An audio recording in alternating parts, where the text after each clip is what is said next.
Dans cette commune isolée du sud de Madagascar, il n'a quasiment pas plu depuis 3 ans. Résultat, impossible de cultiver car plus rien ne pousse. Privés de nourriture, plus d'1 million d'habitants ont besoin d'une aide alimentaire d'urgence.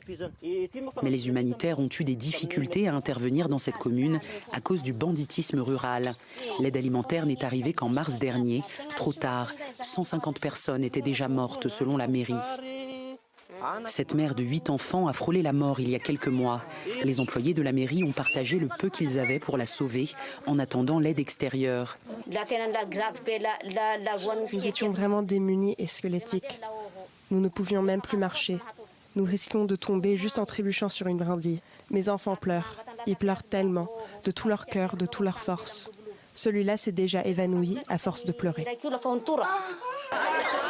Conséquence, des centaines de migrants climatiques se sont réfugiés ici, à Ambuvumbe, chef-lieu de la région Anjoui.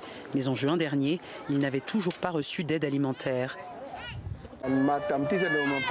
5 enfants et 3 femmes sont morts. C'est ce que j'ai vu de mes propres yeux. Ils sont morts de faim. Pour braver la mort, certains déplacés climatiques en sont réduits en pleine ville à manger des chutes de cuir tanné non comestibles récupérées chez le cordonnier du coin. Une nouvelle stratégie de l'extrême. Voilà comment on fait, comme ça, regardez, on les racle comme cela. Voilà, ensuite on fait comme ça, mais mon couteau n'est pas bien aiguisé. Écartez-vous pour ne pas être blessé. On les coupe comme cela, mais là c'est impossible à couper car c'est dur comme du bois. Vous pensez que l'on va jeter ça? Une fois que ce sera bouilli, on mange directement parce qu'on s'impatiente. On a trop faim là. Et ils ne sont pas les seuls. Quand ils ne les donnent pas aux déplacés, certains cordonniers consomment leurs propres chutes de cuir, faute de mieux.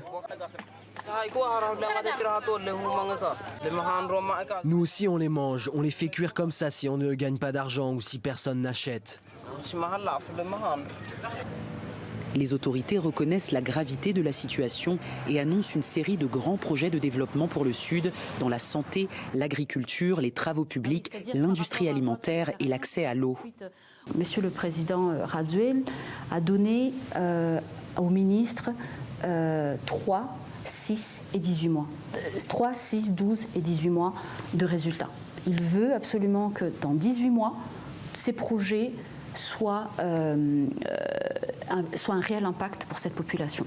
Donc bien évidemment, on parle de routes, il faut tenir compte des délais de construction de routes. On parle de pipeline qui va démarrer. Alors ça, effectivement, c'est un gros projet donc, qui démarrera en janvier.